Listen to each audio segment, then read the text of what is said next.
વડાપ્રધાન નરેન્દ્રભાઈ મોદીના વિકાસ ભી વિરાસત ભી ના મંત્રને સાકાર કરતા મુખ્યમંત્રી ભૂપેન્દ્ર પટેલે આજે અંબાજી ધામ ખાતે ₹950 કરોડના ખર્ચે નિર્માણ થનારા ભવ્ય શક્તિ કોરિડોરના પ્રથમ તબક્કાનું ખાતમુહૂર્ત કર્યું છે।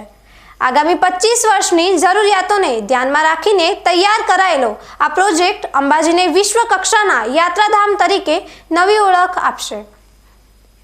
આદ્યશક્તિ ધામ અંબાજીના હોલિસ્ટિક અને ફ્યુચરિસ્ટિક ડેવલપમેન્ટ માટે કુલ 1632 કરોડના માસ્ટર પ્લાન અંતર્ગત આ ઐતિહાસિક કામગીરીનો પ્રારંભ કરવામાં આવ્યો છે।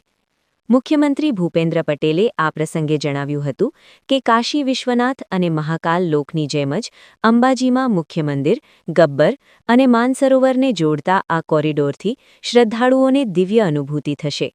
પ્રથમ તબક્કાના કામોમાં મલ્ટીલેવલ પાર્કિંગ, અંડરપાસ રોડ, અત્યાધુનિક યાત્રી નિવાસ, શક્તિપથ અને એમ્ફીથિયેટર જેવી સુવિધાઓ ઊભી કરવામાં આવશે। આ પ્રોજેક્ટથી માત્ર સુવિધાઓ જ નહીં વધે, પરંતુ અંબાજી તારગા રેલ પ્રોજેક્ટ સાથેની કનેક્ટિવિટીથી સ્થાનિક અર્થતંત્રને પણ મોટો વેગ મળશે। મુખ્યમંત્રીએ પાવાગઢના પુનરુદ્ધાર અને અયોધ્યા રામ મંદિરનો ઉલ્લેખ કરતા કહ્યું કે વડાપ્રધાનના માર્ગદર્શનમાં દેશના આસ્થા કેન્દ્રોનો સુવર્ણકાળ ચાલી રહ્યો છે। આ પ્રસંગે રાજ્ય મંત્રીમંડળના સભ્યો, ધારાસભ્યો અને હજારોની સંખ્યામાં માઈ ભક્તો સાક્ષી બન્યા હતા।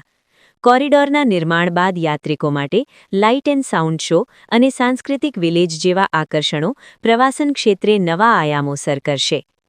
અંબાજી ખાતે શક્તિ કોરિડોરનું ખાતમુહૂર્ત એ માત્ર બાંધકામ નથી, પરંતુ કરોડો ભક્તોની આસ્થાનું સન્માન છે।